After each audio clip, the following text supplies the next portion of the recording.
Hi, everyone. Thank you so much for joining us today. We're going to be getting started with our Transit Equity Day panel.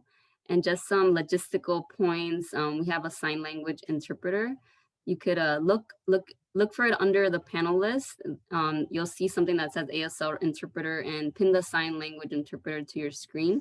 We also have closed captioning available in English and Spanish. And I'll be showing a title slide, just giving you more instructions about that. So just to get started, just before we dig into the topics that we're going to be discussing, I'll be giving you a little bit more background on Transit Equity Day and how it came about. For the past 4 years, on February 4th, a network of transit riders unions, community organizations, environmental groups, and labor unions have organized Transit Equity Day, a national day of action to commemorate the birthday of Rosa Parks by declaring that public transit is a civil right. As most of you probably know, Rosa Parks is an iconic figure of the civil rights movement who chose the tactic of refusing to give up her seat on the bus to demand an end to segregation in Montgomery, Alabama. So it's only fitting that we remember her legacy and talking about what transit should look like today and what it means to actually have transit equity. Transit is a necessity. It underlies the ability of the Chicago region to function. We all depend on transit, whether we use it or not, because it moves people to where they need to go and moves our essential workers, which we all depend on. And we must invest in transit as part of the COVID recovery.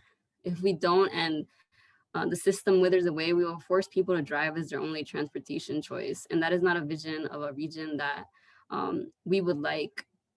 Public transit is also a strategy to combat climate change, expanding non-fossil fuel. Public transportation is a foundation to achieving this transition.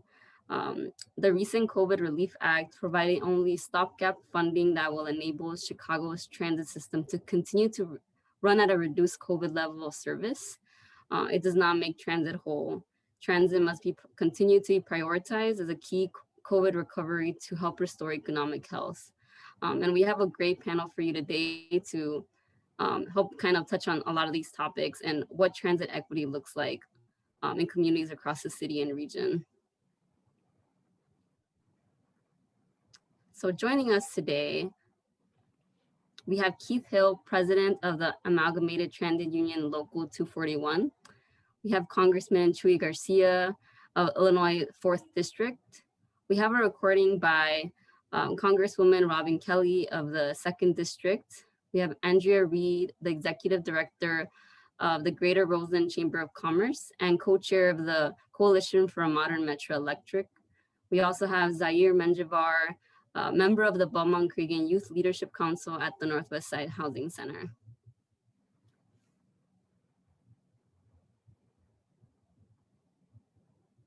And just a little bit more directions for what I mentioned earlier for closed captions. To view the English captions, click the closed caption button below. And if you are in need of Spanish captions, click the link provided in the chat below and adjust the font, background, and language to your preference. And adjust the size and placement of the window to allow for visibility of both captions and Zoom. So to kick us off today, we have Andrea Reed of the Greater Roseland Chamber of Commerce. Hello. Hi. Can you hear me? Yes, I can hear you. Okay. Okay. Are you asking me questions or what's happening? Yes, we would like for you to talk a little bit more about transit equity in Roseland and what it means to you.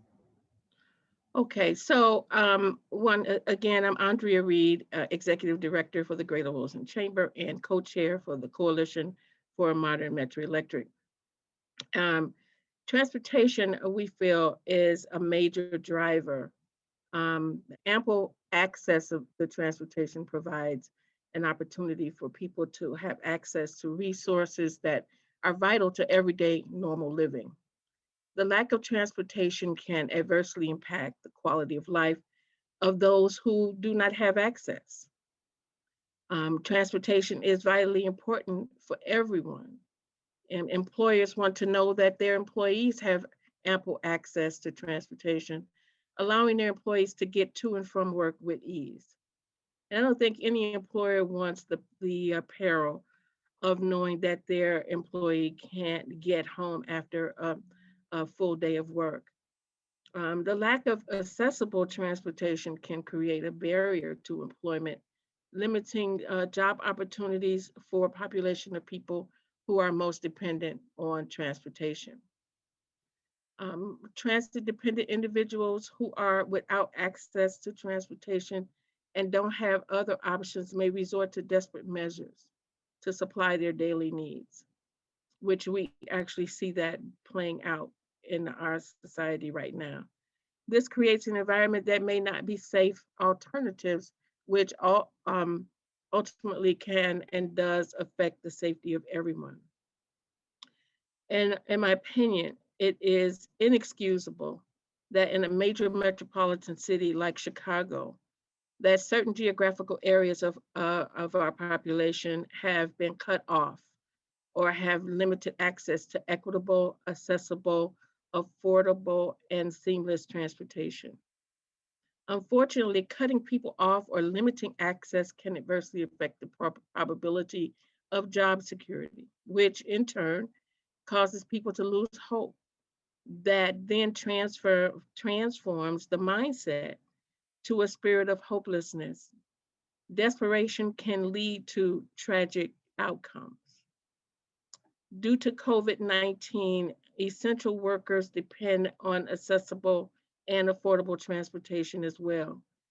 And we've noted that a lot of the transit dependent, or shall we say, essential workers are transit dependent and come from the areas where transportation is not accessible.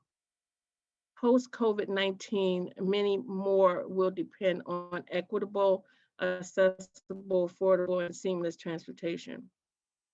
The pandemic has caused many people to lose their jobs and or caused major corporations to shut down. Now, more than ever before, it is vitally important that people who are traveling from every area of our city are provided adequate access to transportation. Thank you. Thank you so much, Andrea. And we'll have some time later on in the program for some questions. Since it's an hour-long program, we won't have a ton of time, but at the end, we'll probably have around 10 minutes for anyone that wants to ask questions. Thank you so much, Andrea. You're welcome. And next up, we have Congresswoman Robin Kelly. Greetings, everyone. First, I'd like to give a shout out to our youth activists, including our young speaker, Zair, Menjivar. Thank you for working heart and soul to make the Chicagoland a better place. To all of you, I say, the future of our nation and our democracy is in your hands. Please do us proud. A second shout out goes to today's speaker, Andrea Reed, who is not only my constituent, but the executive director of the Greater Roseland Chamber of Commerce and co-chair of the Coalition for a Modern Metra Electric. Transit Equity Day serves as a national day of action that commemorates the birthday of Rosa Parks, while reminding us that public transit is a civil right. Decades of structural racism have led to policy and investment decisions that consistently harm Black and brown people. As a result, people of color on the South and West Sides and in many suburbs live with longer commute times or even a complete lack of train service, especially on the far South Side. A red line extension has been promised for decades. It would serve parts of the city that have some of the highest rates of poverty and unemployment and lower numbers of car ownership, along with slow and unreliable bus service. We have rail transit service that stretches far out to the northern and western suburbs, yet it doesn't connect the South Side with the rest of Chicago, much less the region with reliable service. We must remember, transit service is a lifeline connecting people to food, healthcare, jobs, family, and cultural activities. Freedom of movement is a human right. The pandemic has made a bad situation worse. Residents facing the greatest mobility challenges are more likely to live in the areas hit hardest by the virus and less likely to be able to work from home.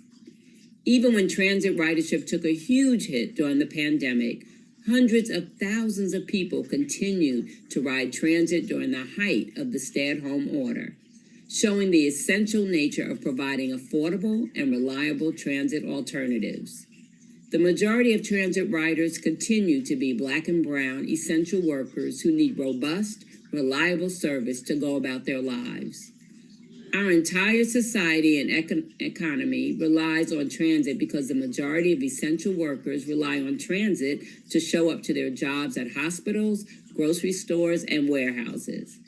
Transit funding depends on riders paying fares as well as sales tax and gas tax, all of which took a tremendous hit during the pandemic.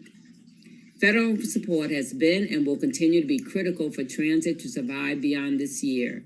I have fully supported funding for transit in both stimulus packages. I will continue to work to ensure that transit agencies are not forgotten in President Biden's proposed COVID response package as we work to provide much needed relief for communities across Illinois. I will also fight for state and local funding in the next COVID response package, as well as funding specifically for transit agencies, currently proposed at $20 billion. Thank you again for inviting me here, and please know that I am in your corner.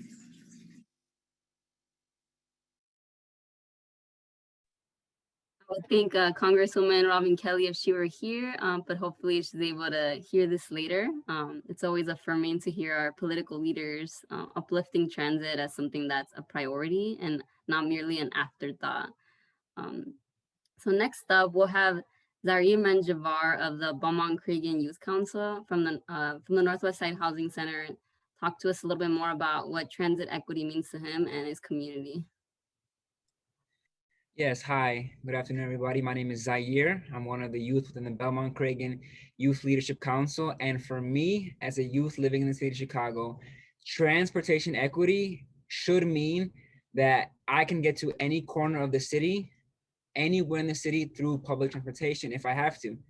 If I'm in downtown, I should be able to get home. I should be able to get to school, get to work, go to church, anywhere I need to be. I should be able to depend on the buses and the train systems of this city. And it's a shame that recently I have not been able to do so. In a pre-pandemic world, I depended on the bus system to take me to and from school every day. And I go to school across the entire city. There have been many moments where I would show up to my first period class late.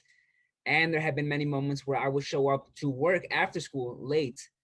Not because I'm a poor student, not because I have poor time management, but because the buses said they would arrive at a certain time and they wouldn't arrive until a few minutes later, throwing off my entire schedule. And we've seen that with other youth in our youth program. Most of our youth attend Steinmetz High School on the Northwest Side, and they depend on the diversity bus system to take them to work, to home, to church, and to other places. And we've noticed that last year, prior to the pandemic, a lot of them were showing up to our site late. And with that, we want to work hard to have that equity across the entire city, not just on the buses in downtown, but on the buses on the west side, the northwest side, the south side. The buses should be equal across the entire city. Everybody should be able to depend on the bus, whether they're using it once in a blue moon or every single day of the week to get to and from work. Thank you. Thank you so much, Zair. I think as somebody that grew up in Hermosa near Belmont Cragin, I think it really reminded me of just using the buses and why it's so important to continue to prioritize it for everyone that's using it. So next up, we'll have Keith Hill, president of ATU 241 Local Bus Operators Union. Good afternoon, everyone. I actually wrote something out. I don't know if you see my paper, but I'm gonna talk freely. Andrea, Ms. Reed, Brother Zair, I wanna thank you. Today is Rosa Parks' birthday. She took a stand, well, she took a seat. She refused to move out of her seat to bring forth a cause, position, a fight to make change. I agree with both of y'all strongly about what we call them is transit deserts. And it does enable minorities to move around this city in a timely fashion. You should be able to move from one spot to the next spot seamlessly. That doesn't happen in Chicago. I think it's time for us to take a stand, to take a position to fix that. Public transit should be affordable, accessible, reliable, clean, safe, and friendly. So I think it's time that we take a stand, like Rosa Parks on her day. Lip service we can no longer tolerate or take from the politicians, the powers that be. Everybody supports transit. Everybody wants transit, but they don't invest in transit. And that is the biggest downfall of transit. That's why we have transit deserts. That's why we have gaps in service. I welcome this alliance, this committee, everybody that's listening and that's involved. Transit should be a necessity for the city, for the state, for the region. I thank you for the opportunity to speak, but just like Rosa Parks took a seat, I think it's time we take a stand and stop allowing the lip service to tell everybody they support transit. Stand with transit. Plant the seed to grow transit. Let's get rid of the transit deserts. Let's put the bus stops up in all locations where everybody can move around this city, affordable, safe, and seamlessly. I thank you for the opportunity.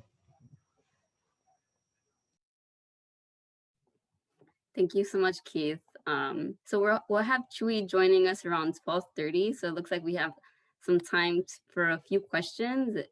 I was just looking through the chat box.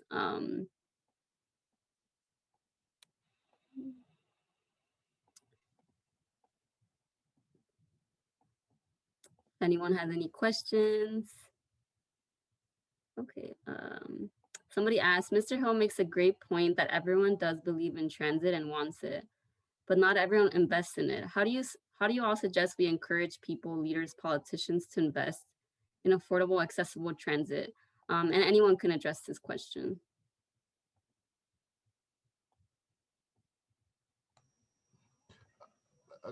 Is it okay if I do?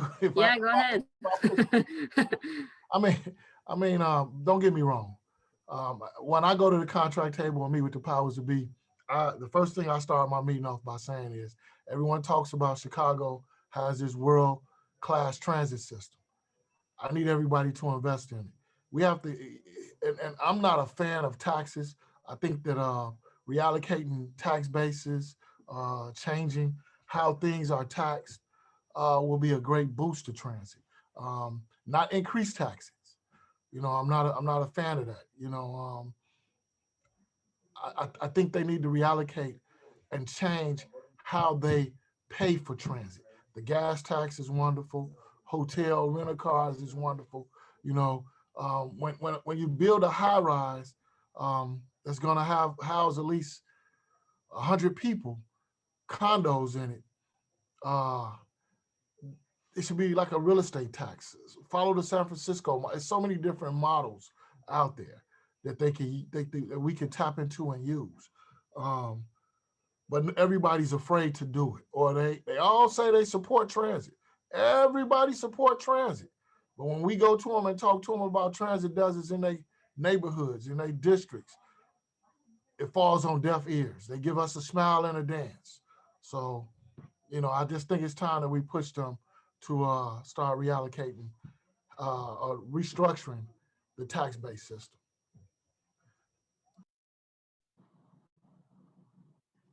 I don't particularly understand why certain areas are transit, that lack transit, or as the young man stated, Keith, that we're in transit deserts. That's what we call it. And it is really unfortunate because Chicago is a major metropolitan city, and transportation should be equitable all across the city. When compared to communities north of us, I always jokingly say that there's no such thing as missing a bus because they're lined up, and every 5 minutes there's a bus. I mean, you know I understand that maybe the population is greater in certain areas where there are more people needing to get to work, but it doesn't excuse the fact that in Roseland, for example, you have the number 34 bus that if someone misses that bus, they'll miss their connection to um, the rapid transit line at 95th Street. And that's why we have fought so hard through the Coalition for a Modern Metro Electric. And we're so happy that Metra and Tony Preckwinkle, President Tony Preckwinkle, has ignited the pilot that we pushed for. And for this 3-year pilot program, Metra is an underutilized asset in our community, but it does provide rapid transit from the south side to the loop.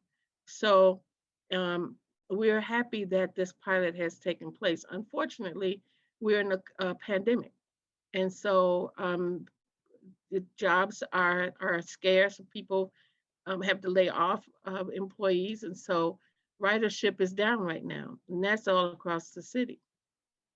But that doesn't excuse the fact that we need transportation to be equitable throughout the city of Chicago.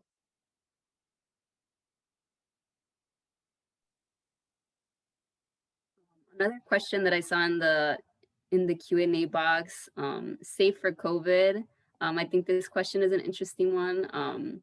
How people see how the pandemic ties into the future of transit and how people view it as safe or not.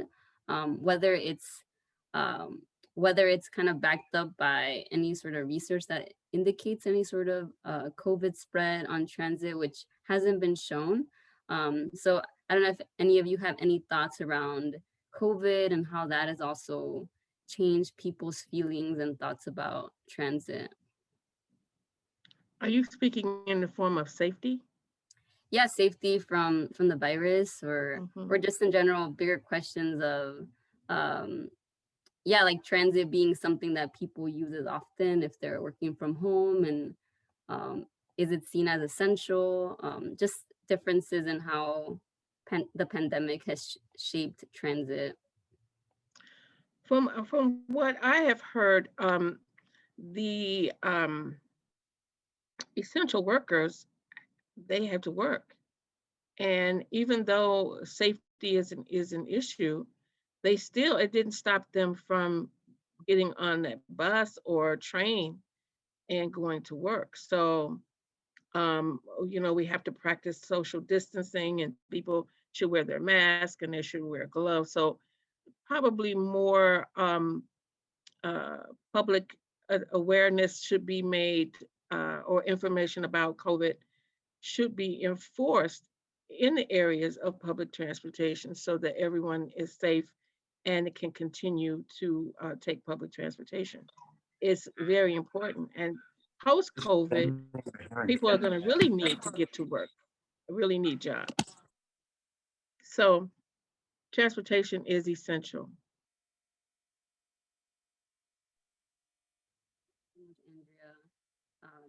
So we're gonna be moving on to our next guest, Congressman Chuy Garcia. He's gonna be offering some remarks around transit equity and his work around that.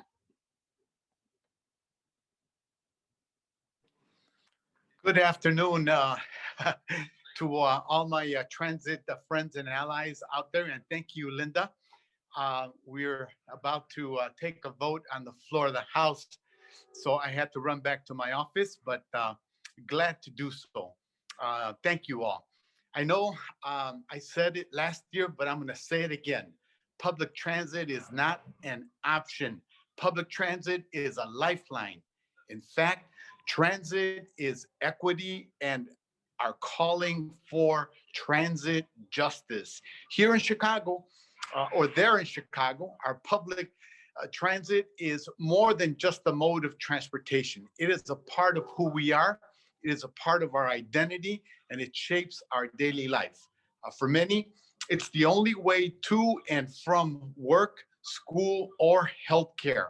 Yet for too long, we've let our transit systems fall into great disrepair. But that time is over. Together, we will challenge the status quo and breathe new life and bring new funding into our transit system. Together, we will fight to invest in transit like we've never seen before. The truth is that transportation policy is an essential component of any strategy to address racial, social, and economic inequality in our society. Quite literally, transportation policy creates or tears down, sorry about the noise from my colleagues here, physical barriers and avenues to opportunity for working class people, especially minorities, community. Access to public transportation is not an option. It is a lifeline for school-age children, for working parents, and even the elderly. Public transit isn't an option, it's a lifeline. For frontline essential workers who are keeping us alive and our economy running during this pandemic, public transit isn't an option, it is a lifeline. We have for too long allowed cars to be the focus of how our cities are developed. We've seen highways and big avenues cut up Latino and Black communities. We've let working people get physically separated from jobs, schools, and healthcare. For working class communities like those on the northwest and southwest sides of Chicago, public transit isn't an option, it's a lifeline.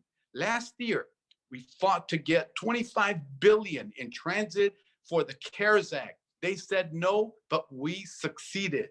In HEROES, a bill from last spring, I fought for $32 billion, and though we didn't get it all, we got $32 billion in HEROES and $14 billion into law. We won't take no for an answer, and we will make sure that transit gets the funding that it needs. We need significant funding for transit in the next COVID stimulus, and we need to pass a major national infrastructure bill to fix our crumbling roads and bridges, create thousands of good paying union jobs, and build our economy back better. It's why I fought to create the Office of Transit Supportive Communities, so we finally acknowledge and combat gentrification. This new office would make transit-oriented development more equitable and finally incentivize the construction of affordable homes near transit, not just luxury apartments that drive our people out. It's also why I fought to change the very methods and used to determine connectivity and access. Believe it or not, bike, pedestrian, and transit alternatives aren't currently used to determine the effectiveness of a current road. The result? Cities widen roads and increase speed limits before they even consider adding transit or pedestrian options. Still, if we do not fix the 80-20 split where highways get 80% of the funding and public transit is left with a measly 20%, we're going to continue to see our public transit systems fail and not receive the investment they need to operate and grow. That's why I plan to introduce the Transit Equity Resolution to move away from the flawed 80-20 split and move towards an equitable and fair split, because public transit isn't an option, it's a lifeline. Frontline transit workers have kept our trains running, and they get up every day and get the job done. Now it's time for Congress to do the same. Together, we can save public transit. Thank you. Thank you so much, Congressman Garcia. I'm not sure if you have any time to spare for a few questions. I've got to run to the floor. Yeah, All right. my chief Well, here is saying, nope, you got to go. Thank you so much. Sorry, I can't. thank you stick so much. around. We appreciate you. Okay, let's go. Take care. Bye-bye. Bye. Great. So that concludes our formal remarks from our panelists. So we're going to be transitioning into a longer Q&A session. So I'll just take a look again at the Q&A box, and if others have questions, be sure to add them to the Q&A box. Some of these are to Congressman Garcia, which I can't answer on his behalf.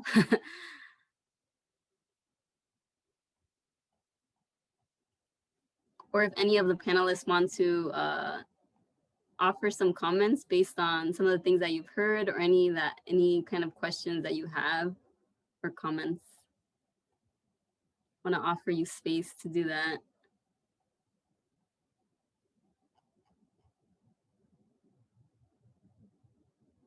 Okay, there's one question. How can we better organize to win more funding for transit?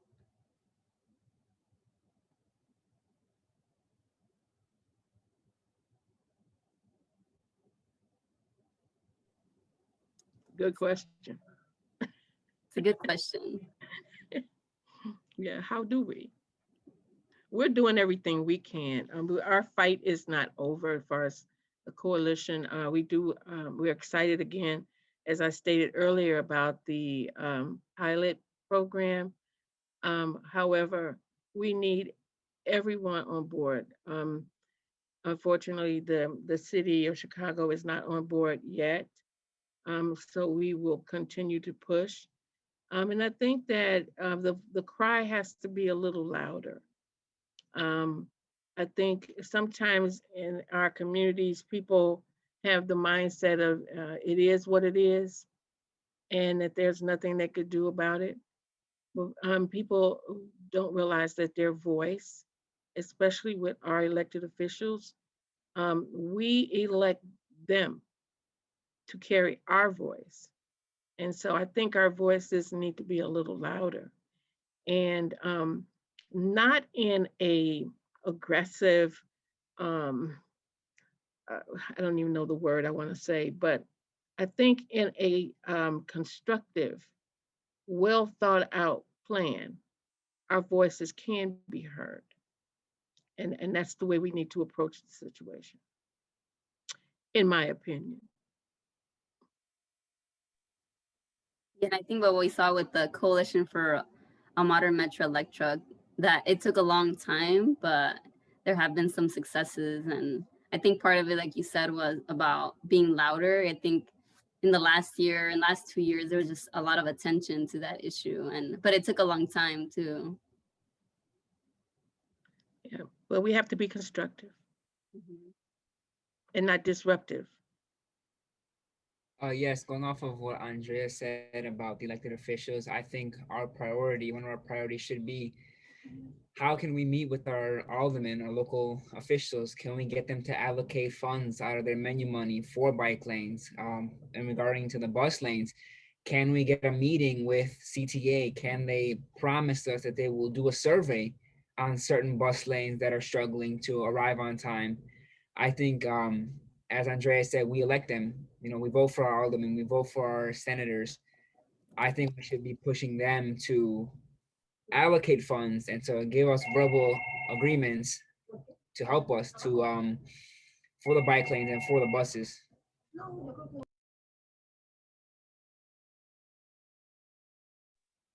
I saw a raised hand. I'm sorry, President Hill. that was me. Yeah. I want to shed some light, especially on something that Brother Zair just said. If you driving a bus is not an easy task. Getting down the street is not an easy task. You got many obstacles. You got people, cars, construction. Bikes is a killer because even though I support bikes and I'm a cyclist, they don't respect the rules of the roads, and it hinders what we have to do. So getting down the street on time, we have a ton of obstacles in our way. safety is number one. We're not gonna rush or try to race a bike, race a car, race a truck, or jump around a construction person and put ourselves in risk for an accident.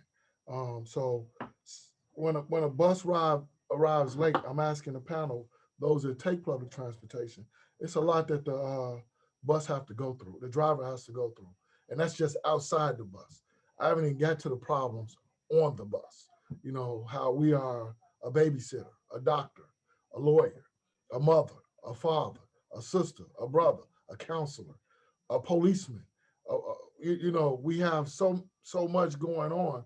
Sometimes it's difficult for us to maintain that schedule.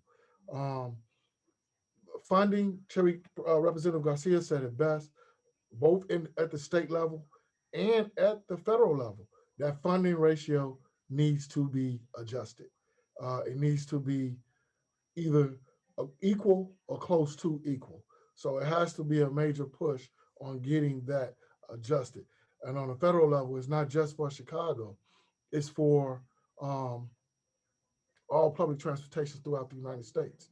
Because everyone has said it, it's a necessity. It's a way to get around. You know, right now, you have a lot of people driving cars that should not be driving. They should be a passenger on a bus. And the reason why they are driving is because that's the only alternative that they probably have, or it's easier for them. So you have to make transit more reliable, more accessible, more affordable. And all the agencies have to parallel and work together. I'm good. I'm glad this. I haven't seen him in a long time, and I apologize for not reaching out to him since I've taken office. But my good friend Senator Dillard over the RTA, I'm glad to see him. He's on here. He's a big transit advocate. Helped us out along in a lot of transit issues. So I look forward to reaching out to him, sitting down with him. And great man, great mindset, great mind, great advocate for us. But all the agencies need to work better together to make transit throughout all regions, Cook, whether it's Cook, Will, DePage. You should be able to go to Cook all the way to Will with no problem. You should be able to go from the end of Cook County all the way to the end of DePage with no problem in a timely fashion. So it's a lot of work that got to be done. But before you start laying the groundwork, you have to, it's two things that I think that you have to do. You have to fight to change the funding ratio on the state level and the federal level. And then you have to get a dedicated tax base for all transit to sustain, grow, and move around to make it to where it can be used. And then, you know, we can't forget COVID has changed our life. The way COVID has brought a drastic change on how we move forward in life. So whether it's Metra, Pace, or CTA, you're gonna need an enhancement of services to keep the crowded buses from being overcrowded and to respect everybody's personal space while they're on public transportation. So, you know, I welcome this committee. Anything I can do to help anybody or anything you need from this union, just let us know. We're here to back you because you helping us with our cause. So we're here to help. I guess I saw somebody ask a question and I wanted to answer it, but I don't remember what the question was now. I'm not old, I'm just got a lot going on today. So forgive me, but I'm gonna look through the comments and see if I can. Somebody asked about transit. I do want to answer this one. Somebody asked what state has transit right. Me being well-traveled, whether it's military or personal, going across seas and in the United States, I can't say Chicago, whether it's a bus, car, or train, has a very well laid out way to move around this city. So I think we are close to right. We're not at right. But if you go to Boston, if you go to New York, you pay too much just to get from one side to the other side. You know, it's crazy. You know, same thing in LA, it's crazy. So Chicago, I can't say is on the right path to having it right. You know, and that world-class transit, I do want it, and I want it for the whole region, not just for the buses, for the whole region. So with that being said, I'll be quiet now because I could talk all day. We had a question in the Q&A box for Zair. What support do youth need to advocate for better transit more effectively? And generally, what's been your experience of potentially being like your youngest person in some rooms and trying to improve transit in your community?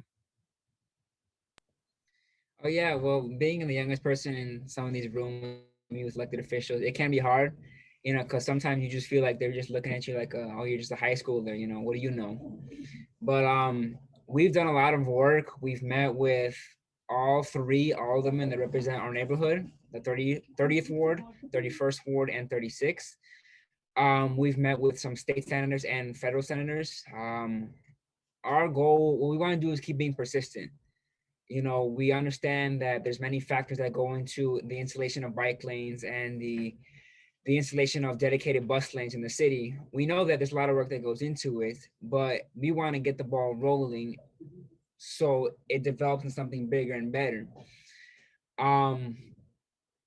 Yeah.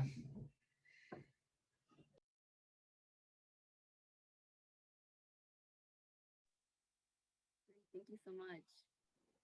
Another question. Let's see. How do you bring in other conversations into a conversation around transit equity, such as food deserts, food apartheid? I know Active Trans also had an event recently around food insecurity and how that ties into transit. I'm not sure if anyone had any comments on that. I do it. All that goes hand in hand. You got to start at your alderman levels. Your alderman pick what company. Your alderman can say what stores, what company, what goes on in a district. They don't. They don't. They approve the stores and everything. So that's a grassroots at the city level. You know, the transit desert, that should be a no-brainer. You know, it's. I drove Madison for 15 years. Um, I'm not even gonna use Madison. I'm gonna use when I went out when I left the west side, went to the south side. I drove Ashland for 15 years. So I'm gonna use the number. I drove Ashland, so I'm using number 9. You got a Jewel Food Store on 95th in Ashland, and I'm just going down a busy main street. You got a Food for Less on 71st, and then from 71st to actually, I want to say it's Diversity. You have no grocery stores on that main street. Now you have a lot of little, like a fruit market, a meat market, but no at home grocery store, one stop grocery store. That's the stuff that need to be addressed in minorities communities especially. But we have to start at the alderman level and push. The last time that I was part of a push is when Mariano's, when the Jewel and Dominic started closing, and the Marianos stepped up and invested in certain communities, and so did Whole Food. We have to push for more stores to invest, and the aldermen to bring them into the community to invest. So it has to start at the grassroots, and I think that's something that we need to do at a city level. Our last question before we transition into the action alert. For Andrea, what does your organizing look like in Roseland? What would be helpful? I just saw that question and I was going to try to answer it. Right now, we are really in a very good place as far as organizing. We have Invest Southwest. We were selected as I'm one of the corridor managers for the corridor for Michigan Avenue and 111th Street. We have the Pullman Center that's going to be opening up in September. We have the Red Line extension project that's going on. That's going to answer a lot of transit problems that we have here on the south side. The train line will go from 103rd all the way out to Allgeld, which is beautiful. The only challenge with that is that the project won't be completed until 2029. And I jokingly say by that time I will be retired to my palm tree and lifetime of pina coladas. So I don't know if I'll be around to see it. I hope I will. I also wanted to respond to something that Keith said about um, the transit equity issue. Um, Metropolitan Planning Council did a study entitled The Cost of Segregation when he was stating that transportation should go, all throughout Cook County and, all through the city of Chicago. Um, the cost of segregation woke me up to the fact that there are barriers and there are reasons why transportation does not go throughout our entire city. Unfortunately, the powers that be, or whoever they were, decided to cut transportation off for certain areas. And I believe that the result that we have now with the crime that goes on in our city, the people that thought they could cut certain populations off from access are learning that people still know how to get to where they need to go. I've heard people say on the North Shore that they pay a lot of money in taxes. So they didn't think that they should experience crime. But when you look at the disparity in the communities, in certain communities that have been cut off from access to resources, jobs, development, Roseland is one of those areas. Fortunately, we are on the upswing and we are doing a lot of work to transform our community. But we have suffered years of disinvestment. Our community has been grossly overlooked for everything for a very long time. And so trouble doesn't sit still. Trouble knows how to move around.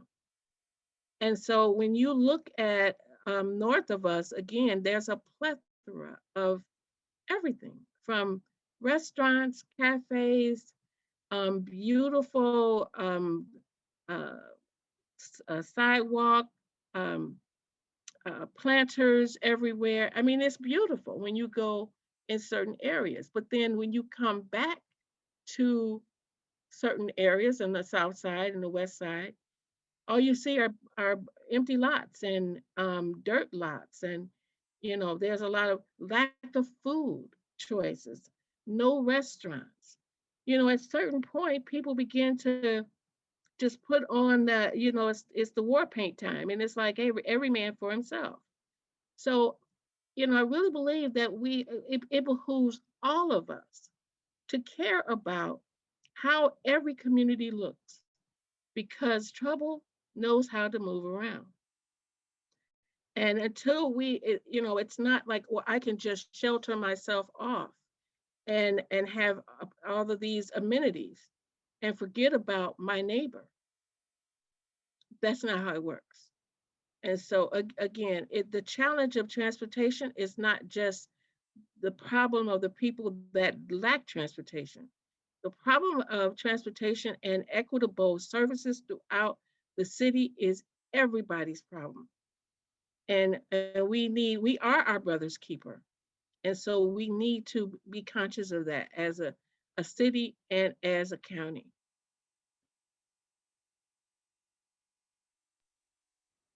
Thank you so much, Andrea. Those are good remarks to close us out. I think it's important to remember that transportation has the potential to connect us or keep us disconnected. And I think what you said is a testament to that, how even if you have decent transit service in your community, like what does it mean that large portions of our city, Black and Brown communities, don't have the best access to transit service? So I think that's really key to keep in mind, particularly on Transit Equity Day and also like just the historical basis of the day around Rosa Parks' legacy and what she fought for and how transit was a big part of that. So we're coming close to the end of our program. To close us out, Julia will be leading us through an action alert. Awesome. Well, thank you so much, everyone, for our amazing panelists, Congresswoman Robin Kelly, Congressman Chuy Garcia. We're so grateful to have you be part of this conversation and part of the daily work it takes to really move the needle on transit equity. So we now want to invite all of you to take action with us. The road ahead is long, and so we need to stay informed. So I'm going to drop a link in the chat, and what you see here on the screen is if you join us in taking action right now, we'll see pins dropping. So that's what we want to see. So why are we taking action today? We want to thank our amazing congressional representatives from Illinois who have supported and voted for transit funding in the first two federal relief packages in 2020. So we want to thank them, and then looking ahead, we want to encourage them to really change the federal funding paradigm. So since the 1980s, federal transportation funding, 80% of it has gone to highways and only 20% to transit. Now that's not equitable, right? So we're asking for 50-50 funding split, which is what Congressman Garcia was talking about, his transit parity resolution that he'll be introducing. So that's one piece of the puzzle. And the other piece is not just funding capital projects, right? So building more rail or buying more buses, we need that, but we also need dollars for operating, for more service. So that is a major key to equity. More frequency means people have the freedom of movement that they need to get everywhere they need to go. So we're seeing a couple pins dropping. This is exciting. How about a few more people? Let's see some more pins. We want to say thank you, and we want to acknowledge how much more work needs to be done with regards to the federal funding formulas. So thank you. This is so exciting to see all these pins. I still want to figure out how to add action music to this section. We can always improve our production quality, but you know, there's always next time. But as we close out, I just want to make sure we thank Andrea, Zair, President Hill, Congressman Garcia, and Congresswoman Robin Kelly for their remarks. I learned a lot today. And feel that it's a good way to honor Rosa Parks and think moving forward, like what transit equity means to our community and our city and region. Absolutely. Thank you so much, everyone, for bearing with us, for being a part of this community. We need each and every one of you in this fight with us. So be in touch, and we'll have plenty more opportunities to take action in the future. Thank you. Thank you guys for having me. Thank you, Andrea. Thank you. Thanks, President Hill. Thank you guys. Have a wonderful day. Bye, Zair. Thank you all.